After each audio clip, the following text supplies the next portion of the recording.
in the advent of fake news and disinformation in my country. We need to work it out. We need to prove that we are the voice of the people. We are the media. We are the facilitators. Ania na ang mga balita nga nahagpat sa Newsline Philippines Information Center. Ako si Paul Palacio. Tutok na!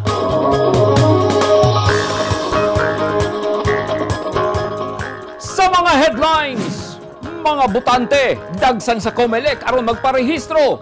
Pero voters registration ginugwayan. Siyam ka bulan nga bata nakatulo og pushpin. Pero gikalibang ra sab kini sa bata.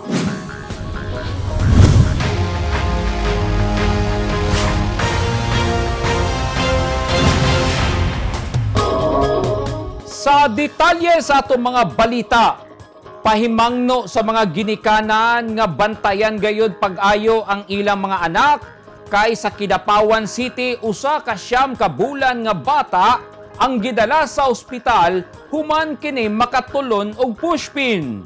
Ani ang report ni Lizelle Banga. Gidala sa ospital ni Angel May dinagit ang iyang siyam ka bulan ni ining first baby. Niadtong Lunes sa Setyembre 27, human kini nakatulon og pushpin Domingo sa hapon, Setyembre 26. Ang pushpin naibot sa bata gikan sa bulletin board sa usa ka milk tea shop sa Kidapawan City, samtang ga-order og pagkaon ang ginikanan ni ining si Angel May.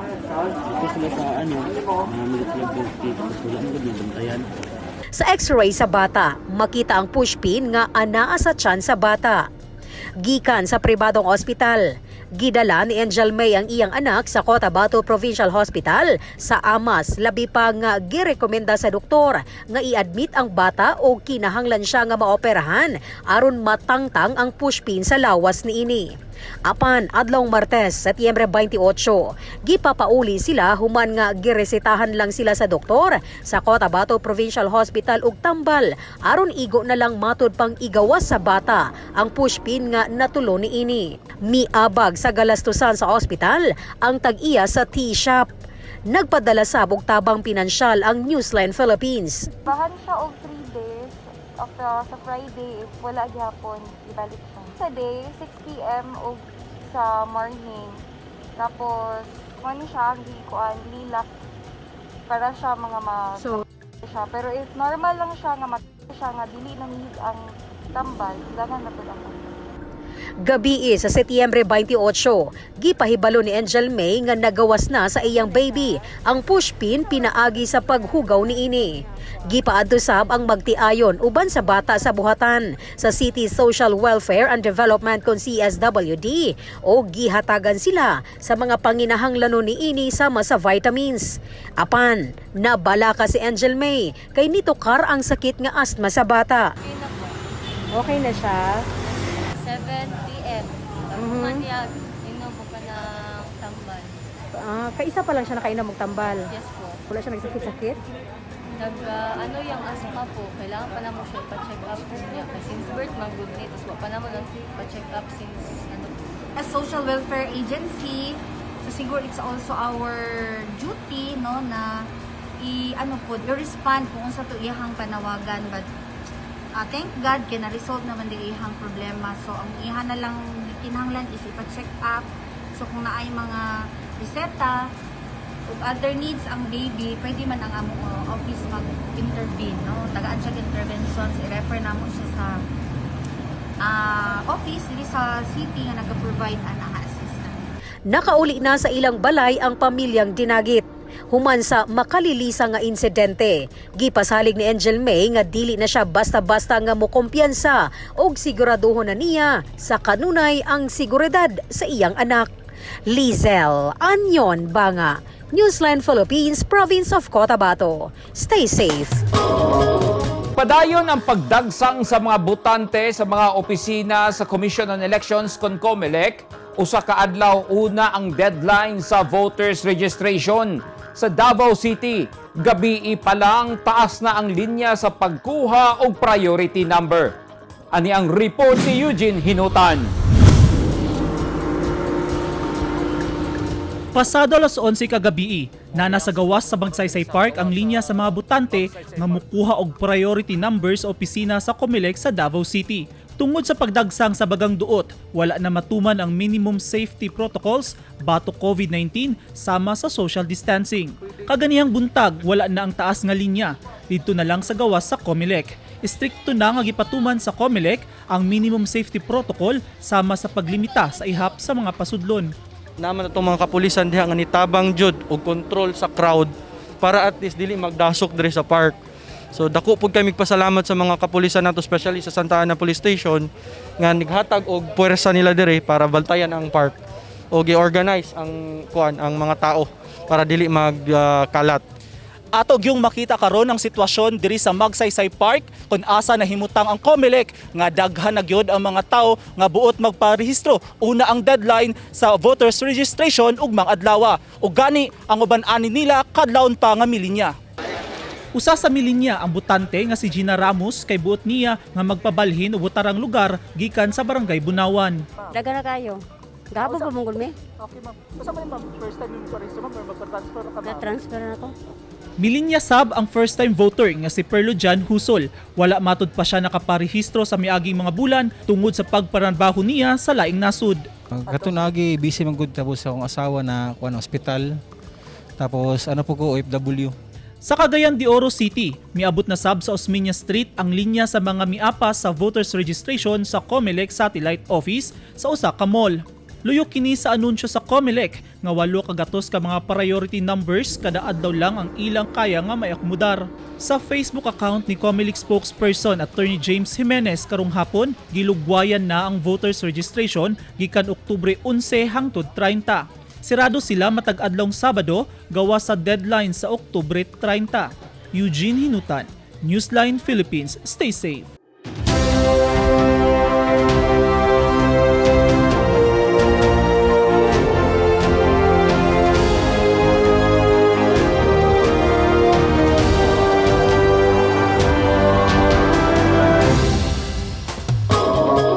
This portion is brought to you by Toyota. This portion is brought to you by Philippine Sports Commission. This portion is brought to you by Rizal Memorial Colleges.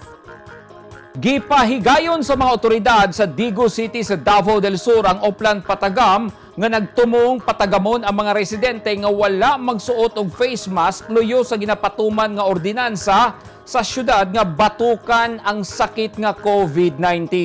Ani ang report ni Orlando Dondondinoy. Gidakop sa mga pulis si Franz Vuon Alihado kay wala na kinisuot nga helmet, wala pagi face mask samtang gamaniho og motorsiklo ug aduna pagi duha ka angkas nga paglapas na sa social distancing sa dalang Luna Sugar Road, Barangay 3 de Mayo, Digo City, adlaw Miyerkules, September 29, 2021. Kuan gyud sir nang una kanang tamay mo kay balaod na gini nga trabaho ra pud nila nga. Nakalapas pud mi sa balaod pud. Gidakopsap ang 18 anyos nga si Glenn kay nasakpan siya ang wala gisulob og tarong ang iyang face mask. Sila, duha lang sila napulo ka mga nadakpan sa gipatumang Oplan Patagam sa mga pulis sa Digo City. Tumong nini nga multahan ang mga individual, residente man o dili, nga masakpang wala gasunod sa minimum safety protocols batok COVID-19. Sama na lang sa wala pagsuot og face mask. Kini siya mao ni ang gapatuman sa RA 4136 o COVID protocol. So makita ninyo karon diri sa kadalanan, it's either makakita mi og nag-violate sa 4136 which is mga traffic laws o napoy uban na naginadakop na mo ang katong nag-violate o COVID protocols. Ang Oplan Patagam, paagisab sa lokal nga kagamhanan nga mapugnan ang pagsaka sa ihap sa mga matakbuyan sa sakit nga COVID-19. Labi na nga puno na ang mga isolation facilities sa Dakbayan. Kay sa uwahing datos sa City Health Office, nakatala ang Dakbayan og 68 ka bag-ong kaso sa COVID-19. Busa, mukabat na karon sa 4,342 ang aktibong kaso. Tulo ang dugang sa ihap sa mga namatay. Busa misaka na sad kini sa 117 og 881 ang anaa sa mga hospital. Atong klarohon puno na gyud no ang ato ang isolation facility din ha sa Igpit. Gani na duna natay mga extension kanang mga ins like sa GCOIS ato anang gikuha para extension nga isolation facility. Makita ninyo medyo nagkataas man gyud ang kaso mo nang karon pa lang nangandam na punta doon na napuntay himuonon nga isolation facility sa Mati. Sa Mati National High School. Ang pinaka-importanting pangandaman nato diha sa actually ang personnel, ang mga personahe nga moy muman ana din nga facility. Nagbahad ang kapulisan dinhi sa syudad nga dili nila luman ang implementasyon sa Oplan Patagam ug padayong pagadakpon ang mga gahi ug ulo ug padayong milapas sa minimum safety protocols sa tinguhang mukunhod ang kaso sa COVID-19. Silang mga madakpang walay suot nga face mask ug wala nituman sa social distancing, pahamtangan og 2,500 pesos nga multa sa first offense, 3,000 pesos sa second offense ug 5,000 pesos sa third offense. Samtang usa ka libo hangtod 5,000 pesos sab ang multa nila mga madakpang walay suot nga face shield. Ang matigom nga pondo gamiton sa COVID-19 response sa syudad. Sanglit sa City Treasurer's Office man, kinahanglang bayran ang citation ticket. Orlando Dundundinoy, Newsline Philippines, Province of Davao del Sur, stay safe. Nag-abiso ang mga otoridad sa publiko nga dili magpahaylo sa mga tao o di kaha grupo nga naghanyag og investment scheme labi na kung dili sigurado nga rehistrado kini. Kaysa Kidapawan City, gireklamo sa ubang investor ang usa ka investment scheme nga naghanyag og 20% nga tubo kada bulan. Ani ang report ni Lizel Banga. Nabalaka na si Jane, dili niya tinuod nga pangalan, nga nahanaw na ang iyang 250,000 pesos nga kwarta, nga gibutang sa usa ka investment scheme sa Kidapawan City. Matod niya, nainganyo siya nga mag-invest sa MERS Business Center, tungod gahanyag kini, og 11% kada bulan, nga tubo kon interest, gawas pa sa 20% nga dugang tubo sa gibubo nga kapital sulod sa napulo ka bulan. Sa ato pa, gila umang mamahimong 575,000 pesos ang kwarta nga gi-invest ni Jane sulod sa napulo ka bulan. Ang problema, bulan pa sa Hunyo nag-invest si Jane ug hantod karon wala pa niya madawat ang gipasalig kaniya nga 11% monthly interest. Kwarta ma'am, dahil ang ganyan mga gusto, nadurog na ako sa radyo na naa sila yung mga imbitasyon. Unya, naapad din daw sila yung mga produkto. So, di matag kong kwarta, worth 250,000. Napundun pa. Pero natugkaroon, sige lang silang sahad, na ihatag nila ako mga nakuha ng interest. Natugkaroon, wala pa dyan ma'am, masuko pa dyan sila, kung tawagan sila o kontakon sila. Gamahay sab ang usa pa ka investor nga si Laika. Dili niya tinuod nga pangalan. Wala sab sukad siya makadawat og interest sa gi-invest ni ining kwarta nga 45,000 pesos. Kung bawin ako kwarta, kay wala naman po nila di pa payout ma'am. Sige rag saad ma'am, duha na kabulan na lang wala pa. Ina-announce mo gid nila sa radyo ma'am, maunang i-appeal ko kaingon nila legit daw. Unya dili di ay. Wala pa'y nadawat nga reklamo ang Kidapawan City Police Station o Department of Trade and Industry sa North Cotabato, kabahin ni ini. Apan, mipasalig silang imbestigahan kini. Asa pagkakaroon, no, wala, sa record nato sa Kidapawan City Police Station, wala pa tayo nakita diri, no, nga nagpa-blatter anak. Ang nakitir pa lang nato so far itong mga previous month katong sa Amara, no, gi-blatter nato. Then gi-endorse na to gihapon dito sa CIDG. No? Actually, na-file na to. So gaulat na lang ta no magawas ka mga warrant of arrest sa mga suspitsado. Wala mo man pud mi nakaabot nga report Lisel about sa operations nila sa Kidapawan. Pero it could be kung halimbawa corporation ba ni sila, daghan man gud advisory na ginagawas ang Securities and Exchange Commission karon. So halos daily na in fact dili na halos ma-tracking ang pangalan sa mga corporation karon nga naga-solicit ng investment without a secondary permit. So basin pareho pod na sila operation sa mga others na nauna sa Kidapawan. Pero wala may specific pang information about sa ilahas karon. Kung DTI registered ang MERS Business Center, then mag-conduct me of investigation about ana. Kung ginasunod pa nila ang nature of business nga ilang gi-register or dili. Plus, gina-check nato na Lisel kung na-issuean ba sila ng business permit ng LGU. Gisulayag kuha sa Newsline Philippines North Cotabato ang reaksyon sa manager sa gireklamong business center apan nagdumili kini sa paghatag og pahayag. Gawa sa Kidapawan City, dunasay opisina ang MERS Business Center sa General Santos City ug Midsayap. Lizel Anyon Banga, Newsline Philippines, Province of Cotabato. Stay safe. At tangi! Artist nga si Victor Sicoya, gipasundayag ang iya mga obra. O driver sa motor, patay human mabanggaan sa di pampasaherong van.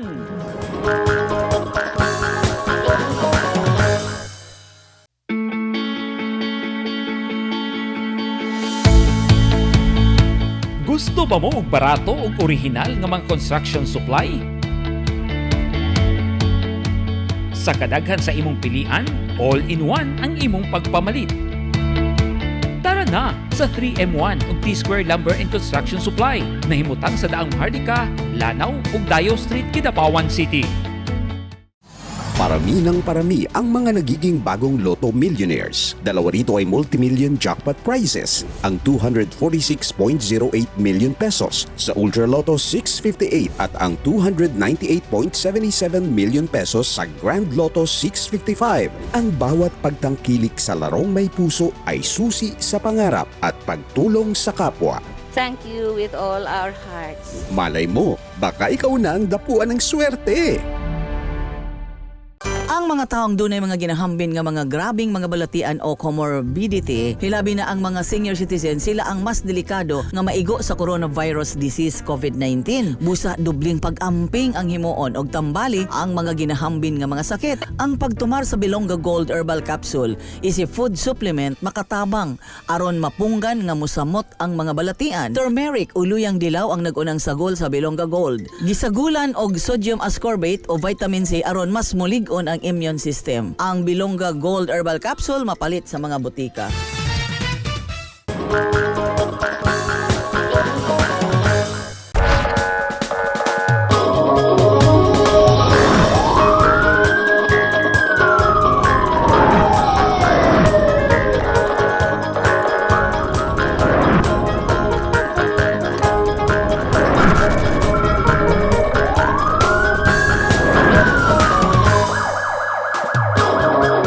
Patay ang driver sa motorsiklo human kini na banggaan og di pampasaherong van sa highway sa Barangay Lasang, Davao City kagabi. Subay sa report, pasulod sa Davao City ang van nga gimaniho ni Sherwin Dominguez Cantorte, 35 anyos ug residente sa Tibalog, Santo Tomas, Davao del Norte. Pag-abot ni ini sa may Lasang Highway, mitabok sa Picas Lane sa highway nga pasulod sa Davao ang motorsiklo nga gidriba ni Louie Marley Villanueva, 35 anyos, taga Barangay Bunawan ning syudad, hinungdan nga nabanggaan sa van. Gitabang pa sa rescue team sa Barangay Tibungco si Villanueva o gidala sa Southern Philippines Medical Center apan gideklara kini sa mga doktor nga dead on arrival. Nasayran nga magsundo unta sa iyang partner si Villanueva dihang nahitabo ang insidente. Gikustodiya na sa Bunawan Police Station ang driver sa van nga si Cantorte.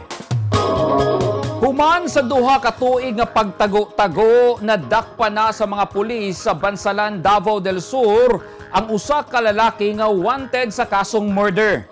Ang suspect nakuhaan pa og armas. Ani ang report ni Orlando Dondondinoy.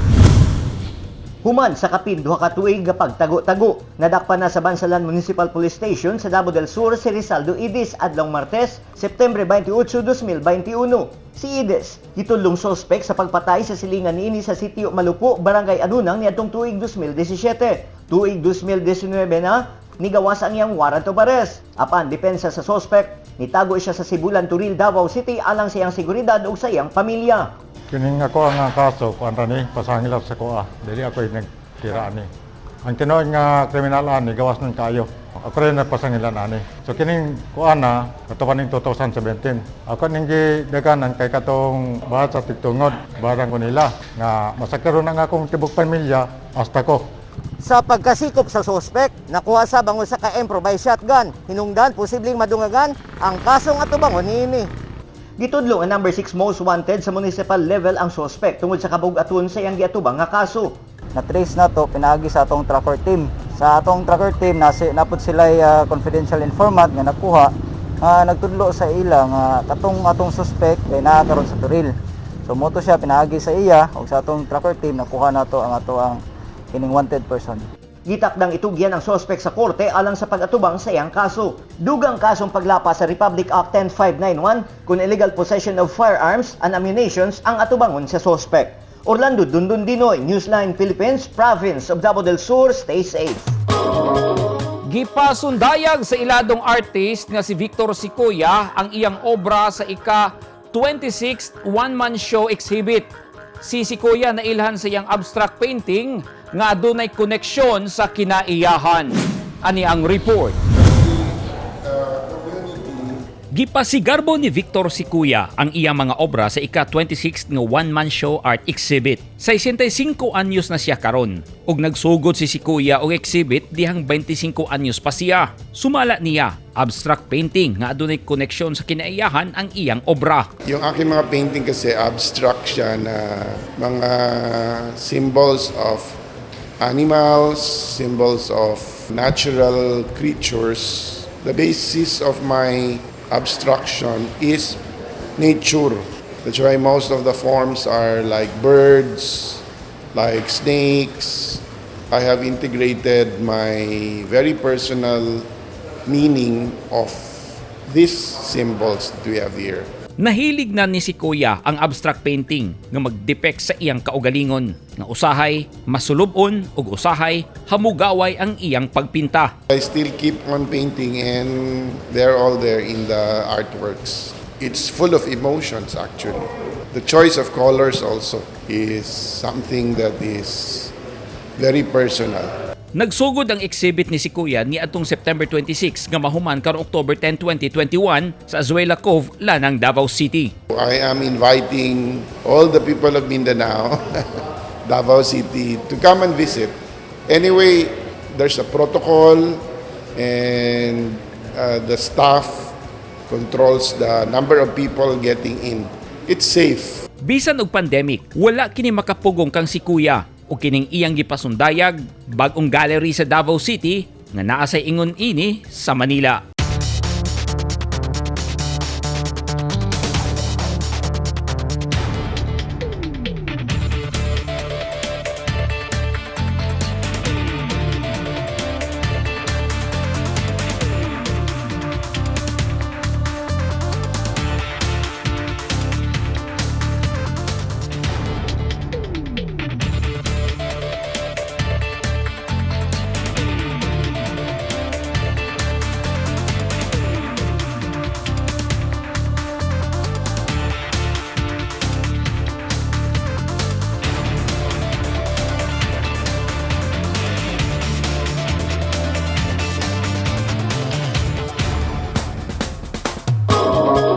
Kadto naghingpit sa mga balita nga nahagpat sa Newsline Philippines Information Center. Alang sa dugang balita, bisitaha ang website nga www.newsline.ph. Sa Facebook page, Instagram, newsline.ph. ug sa Twitter, newsline.ph. Kung aduna mo'y mga balita o impormasyon sa inyong tagsa-tagsa ka mga lugar sama sa sunog ug baha, mamahimo ka na ninyong i-share pinagi sa Newsline Messenger. Makita sa bininyo sa Channel 50 sa Sky Cable sa Davao ug General Santos City. Ug Channel 49 sa NCTV and Cable TV sa North Cotabato. 87 days na lang, Pasko na! Ako si Paul Palacio. Daghang salamat and stay safe!